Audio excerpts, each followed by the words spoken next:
बिस्मिल्लाहिर्रहमानिर्रहीम। अस्सलामुअलैकुम नाजरीन कराम, नई वीडियो में आपको खुश आमदीद कहते हैं।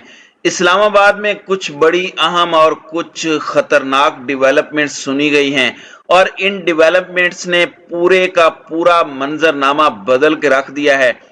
एक जानिब तो इमरान खान ने इंपोर्टेड और न्यूट्रल्स दोनों को घेरा है और दोनों पर शिकंजा कसने की तैयारी कर ली है, जबकि दूसरी जानिब अब बात जनरल बाजवा तक पहुंच चुकी है। जबकि जनरल फैज हमीद ये वो नाम है जिससे इंपोर्टेड हुकूमत के तमाम कारिंदे, तमाम हरकारे खौफजदा रहते हैं, तो उनके भी डंके बज गए हैं। और इस्लामाबाद में जनरल फैज हमीद का किस तरह से पूरे के पूरे मामले में अगर आप देखें कि गेम पलटी है और सारी गेम उल्टी है। वजीर आजम हाउस में परेशानी लायक है।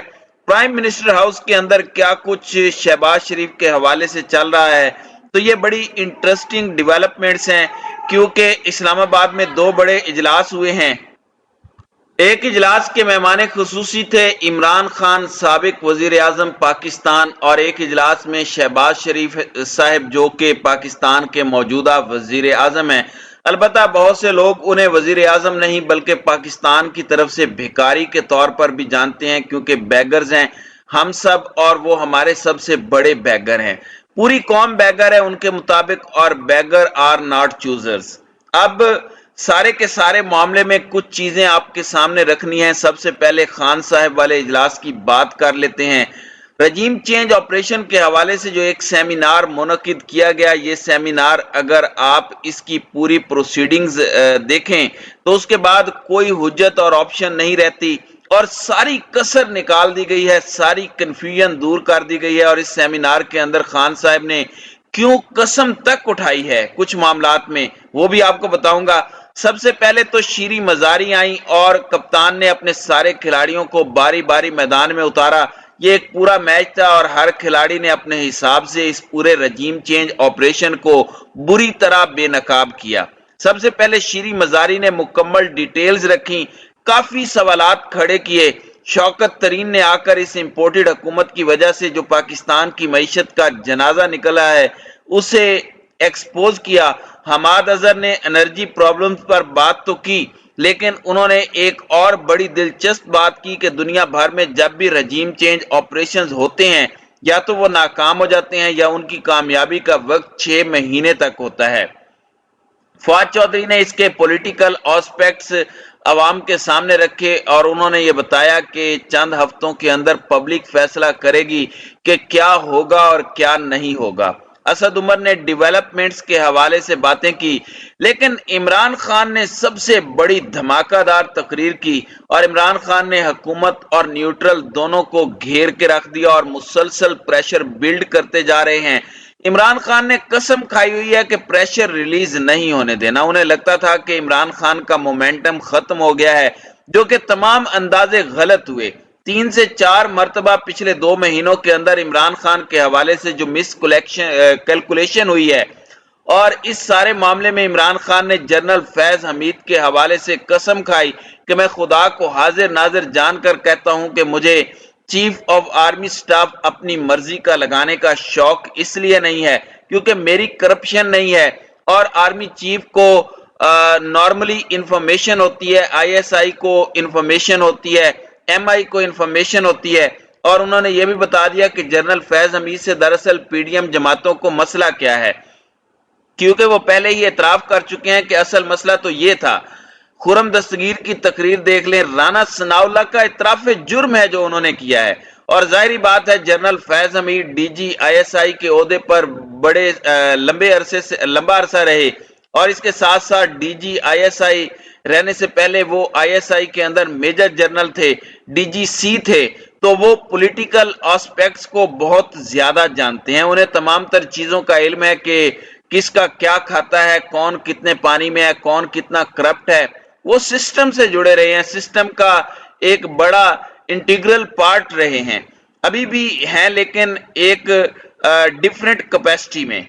इस पर भी आते हैं। तो उनका डर है कि अगर जनरल फैज हमीद आ गए तो अपनी करप्शन बचाना उनके लिए मुश्किल हो जाएगा, अपना पैसा बचाना मुश्किल हो जाएगा।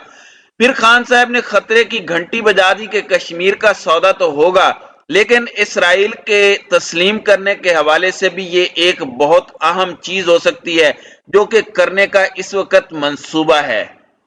کپتان نے ایک بہت بڑا انکشاف کیا ہے کہ لاہور میں بیٹھا بریگیڈیئر الیکشن میں دھاندلی کے لیے کام کر رہا ہے۔ یہ بہت بڑی بات ہے، یہ بہت بڑا دعویٰ ہے، یہ بہت بڑا الزام ہے۔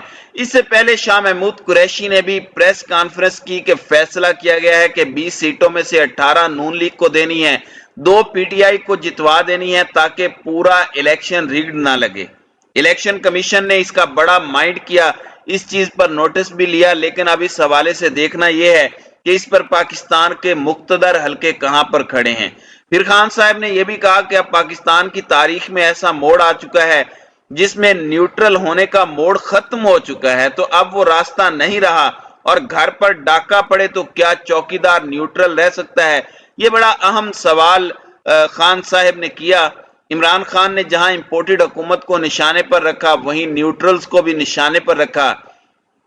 دوسری جانب افغانستان کا معاملہ ہے اور ٹی ڈی پی کے ساتھ جو پاکستان کے مذاکرات ہو رہے ہیں، پاکستان کے اندر جو نئی حکومت ہے اس کے ساتھ اور اس کے تعاون سے، اس میں جنرل فیض حمید اس سے پہلے بھی سرینا ہوٹل گئے بطور D G I S I, اور اس کے بعد وہ اب دوبارہ گئے ہیں، اور اس کے بعد ٹی ڈی پی کے ساتھ جنگ بندی ہوئی ہے، اور پھر افغانستان کی حکومت کے ترجمان نے بھی اس حوالے سے کنفرمیشن دی کہ ہم ثالث کا کردار ادا کر رہے ہیں۔ اب اس پر مروڑ کسے اٹھے کہ پاکستان کے ٹی ڈی پی کے ساتھ مذاکرات کیوں ہوئے ہیں؟ سب سے بڑا جو پاکستان کے خلاف عالمی طاقت ٹول کے طور پر استعمال کر سکتی ہے وہ ٹی ڈی پی ہے، تو اب اس پر مروڑ اٹھ رہے ہیں۔ عالمی طاقتیں تو پہلے ہی چاہتی ہیں کہ پاکستان کو گردن سے دبوچ لیا جائے، اور جی چاہے تو ہم بٹن دبائیں اور یہ وہی کریں جو ہماری مرضی ہو، اور یہ پریشر میں رہیں، اور ہر معاملے میں وہ ہم سے کمپرومائز کروانا چاہتے ہیں۔ اب یہ پورے ادارے کی کامیابی ہے، اور اس ادارے کا ایک حصہ ہونے کی وجہ سے ان لوگوں کے چہروں پر زناٹے دار تھپڑ ہے جو کہتے تھے کہ جنرل فیض حمید کو کھڈے لائن لگا دیا گیا ہے۔ اگر یہ اتنے ہی کھڈے لائن ہیں تو پاکستان پیپلز پارٹی کے پیٹ میں اب مروڑ کیوں اٹھے ہیں؟ انہوں نے کہا کہ وزیر خارجہ ہمارا ہے، مذاکرات پاکستان کے ادارے کر رہے ہیں، پاکستان کی افواج کر رہی ہیں، اور اس کے اوپر انہوں نے اب ایک کمیٹی بنا دی ہے جس میں انہوں نے کہا کہ یہ معاملہ پارلیمنٹ میں اٹھانا چاہیے، یہ ہونا چاہیے، وہ ہونا چاہیے۔ لیکن ڈنکے کیسے بجے؟ سب سے پہلے بتا دیتا ہوں کہ معاملہ کیا ہوا ہے اور اعلامیہ کیا جاری ہوا ہے، اور کیسے جنرل فیض حمید کی خوشنودی ہوئی ہے۔ قومی سلامتی سے متعلق اجلاس میں کہا گیا ہے کہ ٹی ڈی پی کے ساتھ آئین کے دائرے میں بات کی جا رہی ہے، تاہم حتمی فیصلہ پارلیمان کرے گا اور پارلیمنٹ سے اس کی منظوری لی جائے گی۔ تو یہ جو ان کے پیٹ میں مروڑ اٹھ رہے تھے کہ کیوں مذاکرات ہو رہے ہیں، کیونکہ امن و امان کی طرف قدم اٹھایا جا رہا ہے، تو وہ انہیں تھوڑی سی تسلی کروائی گئی ہے۔ سیاسی اور عسکری قیادت کا قومی سلامتی پر اہم اجلاس ہوا جس میں قومی سلامتی کے اداروں کی جانب سے اجلاس کے شرکاء کو ملک کی سلامتی کی صورتحال پر بریفنگ دی گئی، اور ملک کے داخلی اور خارجی سطح پر جو چیلنجز ہیں، خطرات ہیں، جو اقدامات ہیں، ان کے ساتھ کالعدم ٹی ڈی پی سے بات چیت اور اس حوالے سے تمام پس منظر سے آگاہ اور تمام ادوار پر بڑی اور مفصل بریفنگ دی گئی ہے۔ اجلاس کے بعد جاری اعلامیے میں کہا گیا کہ افغان حکومت کی سہولت کاری سے کالعدم ٹی ڈی پی کے ساتھ آئین کے دائرے میں رہتے ہوئے بات چیت جاری ہے۔ حکومتی قیادت میں سول اور فوجی نمائندوں پر مشتمل کمیٹی مذاکرات کر رہی ہے، تاہم اس حوالے سے آئین کی روشنی میں حتمی فیصلہ جو بھی ہوگا وہ پارلیمنٹ منظور کرے گا۔ اعلامیہ کے مطابق اجلاس میں پاک افغان سرحد پر انتظامی امور سے متعلق آگاہ کیا گیا اور پاکستان کی جو کاوشیں اور قربانیاں ہیں ان سے بھی آگاہ کیا گیا۔ اب یہ ایک بڑا دلچسپ سناریو بن چکا ہے کیونکہ وہاں پر جو بریفنگ دی گئی ہے ان میں تمام کامیابیوں کا سہرا کور کمانڈر پشاور کو دیا گیا ہے، جس کے بارے میں یہ کہتے تھے کہ یہ کھڈے لائن لگ چکے ہیں کیونکہ انہوں نے فرنٹ فٹ پر رہ کر اس کو لیڈ کیا ہے اور کامیاب کیا ہے، اس لیے جنرل فیض حمید کو گڈ ویلکم کیا گیا ہے۔